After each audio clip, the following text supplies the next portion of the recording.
Releases are a regular occurrence in WWE. Although many performers have, rightly, found themselves granted their freedom or reluctantly released from WWE, some of these sudden departures have most definitely been avoidable. Be it through easily rectified circumstances or a simple change in direction, these stars could have all found another gear in the company and salvaged a decent career within Vince McMahon's promotion. So with all that in mind, I'm Gareth from What Culture, and these are 10 WWE releases that could have easily been avoided. Number 10. Sin Cara.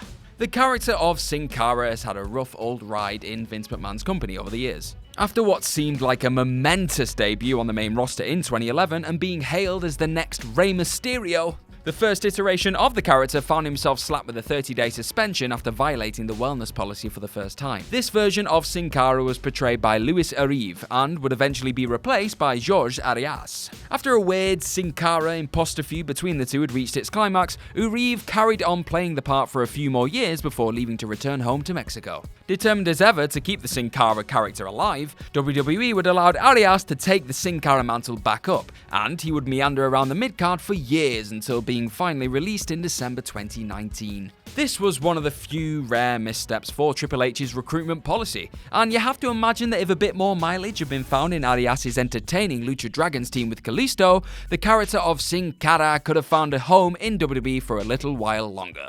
Number 9. Hideo Itami. Anyone who had the pleasure of watching the former Kenta brutalize the likes of Bryan Danielson and Samoa Joe in Ring of Honor will tell you just how excited they were at the prospect of this relentless ass-kicker coming over to WWE in 2014. Then, the newly repackaged Hideo Itami felt himself become the victim of overshadowing for the first time on the NXT roster, when the former Prince Devitt Finn Balor turned up to help the Japanese star fight off the Ascension. The arrival of Balor seemed to decelerate Itami's push, and the only saving grace he could latch onto was that of a losing appearance in the Andre the Giant Memorial Battle Royale at WrestleMania 31. Yikes. He would be finally let go after a series of injuries and a lackluster run on 205 Live in February 2019. If he'd just been given the attention and focus he deserved following his numerous returns, perhaps he could have become a star in the same vein of NXT badasses like Tommaso Ciampa or Aleister Black. Instead, he was lost in the shuffle and now plies his trade in New Japan Pro Wrestling as one of the show's most diabolical heels. Number 8. Shawn Spears. If you've been fortunate enough to only witness Shawn Spears' enigmatic appearances on AEW and nothing else, you're probably scratching your head at the concept of WWE willingly letting this star go for free. Well, as it turned out, Vince McMahon wasn't exactly sure how, or even where, to place the former Ty Dillinger when he arrived on the main roster after his crowd-pleasing run on NXT in 2017. If WWE had just given Spears the space to flex his creative muscles in the same way he's been allowed to inside of Tony Khan's company, perhaps they could have unearthed a new engaging mid-card heel with a fire in his belly. Instead, he was released from the chains of WWE Creative in 2019 and forged his intriguing chairman gimmick in AEW soon after. Number 7. Big Cass. Colin Cassidy's promising singles run really felt like unfulfilled potential, and Vince McMahon must surely be disappointed at just how bad the push worked out for the troubled star.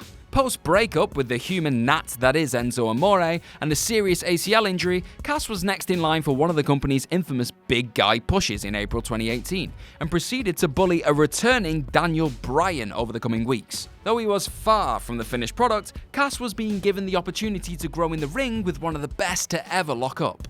Yet Cass's backstage antics and intoxication issues would soon let him down, and before long he was ousted from the company. If Cass had been given the help he so desperately needed inside of WWE, he possibly could have found a way to suppress the demons which were derailing his push. However, WWE didn't feel he was worth the effort, and cut the cord in June 2018. Number 6. Emma. It's hard to look past Emma as being one of the biggest squandered opportunities ever to be mismanaged in WWE's women's division. She had the lot. A great look, cocky attitude, and she could wrestle. What more do you want, Vince? Tennille Dashwood had pretty much jumped through every single hoop put in front of her in Vince McMahon's company and tackled everything from dance competition to pointless name changes with an admired level of professionalism. After a disappointing first main roster run, Emma actually returned to NXT in 2015. It would all lead to an impressive match against Asuka at NXT TakeOver London before she returned to the main roster and did nothing of any real note. But the final nail in her WWE coffin came after a series of dreadful vignettes announced her impending return as Emmalina. Yep, that's about it. WWE's lack of faith in this change-up would lead to an immediate return to her original character name, before the company felt she had little left to offer them, and released her in October 2017. Dashwood is currently one of the hottest properties in all of wrestling, and if WWE had allowed her the time to fully grow into the star she has become today, perhaps she could be currently challenging Becky Lynch for the Raw Women's Championship. Yeah. Number 5. Austin Aries. Austin Aries enjoyed a decent run upon his NXT arrival and managed to gain victories over Baron Corbin and, with partner Shinsuke Nakamura, Blake and Murphy. Yet he wouldn't be given the chance to hold the brand's top belt and succumb to Nakamura in an unofficial #1 contendership match at NXT TakeOver The End, before eventually falling to an orbital socket injury requiring the insertion of permanent titanium plates in order to repair the issue. That does not sound pretty. He'd find a bit of joy as a commentator in the interim, before lending his star power to the struggling 205 Live brand and challenging Neville, more on him later, for his Cruiserweight Championship at WrestleMania 33, Payback and Extreme Rules, failing to win the title in all 3 of those encounters. Conflicting reports surfaced stating that Aries was fed up with his treatment in the company and personally requested to be allowed the freedom to continue his career outside of WWE, whilst others stated that his eventual release in July 2017 was actually down to his unpopularity with the writing staff and other backstage crew. If they'd just given him the odd title run or meaningful victory, Aries could have easily continued elevating a show that definitely suffered from his departure. He probably could have become a reliable commentator too. Number 4. Neville. Pac, as he was formerly and currently known, was yet another talent who could have been built around as one of the company's next big breakout stars. If only Vince McMahon knew how to consistently book people under 6 feet tall. Neville's initial WWE spell actually started off quite well, and encompassed everything from a brilliant run as NXT champion to a high-profile tag team matchup involving Arrow star Stephen Amell at SummerSlam 2015. So it looked as though the Newcastle native was being lined up for big things in the company, and his heel turn seemed like the beginnings of an interesting new direction for the now viciously merciless performer. Neville went on an absolute tear through the Cruiserweight division and captured the title at the Royal Rumble event in 2017. Yet after dominating the brand he made watchable, it became clear that WWE were preparing to gift the prize of victory over the King of the Cruiserweights to the walking soul that was Enzo Amore. This led to multiple sources announcing that Neville had walked out on the company. A release was eventually agreed on, and he was free to be utilised in other companies as the absolute destroyer he should have always been positioned as inside of WWE. This could have all been avoided if Vince McMahon had just realised the level of star he had in his hands and pushed the bastard accordingly. Number 3. Luke Harper. It turned out to be one of WWE's worst kept secrets just how frustrated Luke Harper had become before his eventual release in December 2019. Numerous attempts to push him as a tag team specialist all fell flat, and Harper's one saving grace in the company came after being set free by Bray Wyatt, which then led to him winning his first and only singles title in the form of the Intercontinental Championship. Injuries wouldn't help his cause at times. However, it often felt as though the company weren't ever entirely sure how to present Harper, frequently finding themselves torn between him being a terrifying monster and an unlikely fan favourite babyface.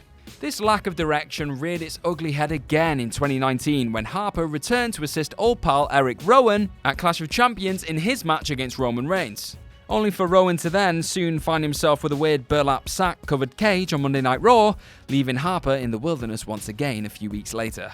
Hopefully, in his old Brody Lee guise, the talented performer can highlight the level of star WWE could have had on their hands if they just allowed him a decent stretch as the unorthodox babyface he had the potential to be. Number 2. Elijah Burke. When Elijah Burke finally made the transition over to WWE's main roster in 2006, his ability in the ring instantly screamed next top star.